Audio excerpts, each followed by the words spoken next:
I didn't want to die, and that's where I was headed. Can you sit down, Daddy? All right, I want to make sure you're okay. At a strapping 200 pounds, 38-year-old Rick, husband and father of two, certainly doesn't look like someone who suffers from a potentially deadly eating disorder. You fight the urge every day. I fight the urge. It's an ongoing battle. But for 15 years, most of the time in secret, Rick has been battling bulimia.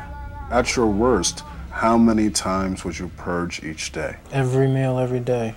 6 to 7 times a day. Every single thing I ate, I would bring up. You were 10 years old 10 years in this old, photo. right. Rick's obsession with his weight can be traced to his painful struggles as an overweight child. I was always large. Always went through school with a label. Fatso, Tubby, you know, any cruel name you can think of. And those cruel names followed him even as an adult. After he had married his high school sweetheart, Kathy, Rick began working at a chemical plant where his co-workers teased him unmercifully. Before I knew it, they ganged up on me and held me down. They used this packing tape. They wrapped me literally from head to toe, wrapped me like a mummy. Everybody thought it was funny. Everyone thought it was funny. Torture the fat kid. Instead of reporting his co-workers, Rick tried harder to fit in. He soon discovered purging as a way to quickly lose weight. So really, you started purging to gain acceptance. Yep. You lost the weight, though. He lost it very, very quickly. I lost 100 pounds in 10 months. I got down to 150 pounds. That he resorted to purging is not surprising to Dr. Joseph Donnellan, who runs the Eating Disorders Unit at Somerset Medical Center in New Jersey. Eating disorders are not about eating. They're about how you feel about yourself. It's about self-esteem and self-confidence and your feeling of control in the world.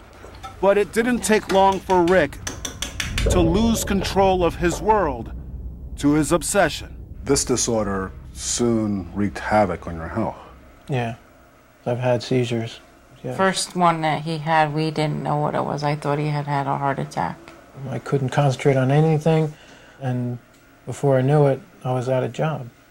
It was devastating. As devastating as that was, it would be several more years before Rick, who ended up on disability, would admit he needed treatment. If it's difficult enough to go for help for a psychiatric illness, for a perceived women's illness, the man is going to hide it even more. Come on. Okay. What moved you to decide to seek treatment? When I hear my daughter say, Daddy's going in the bathroom to get sick, She knows. she knows. So, almost 2 years ago, Good morning. Rick finally checked into the Eating Disorders Unit at Somerset.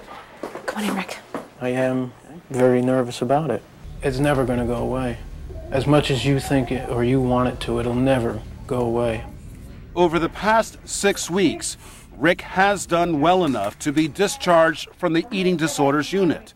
But just a few weeks later, he suffers a setback. Have you purged since you left the program? Yes, I have. I do overeat, and the urge is just too much, and I do purge.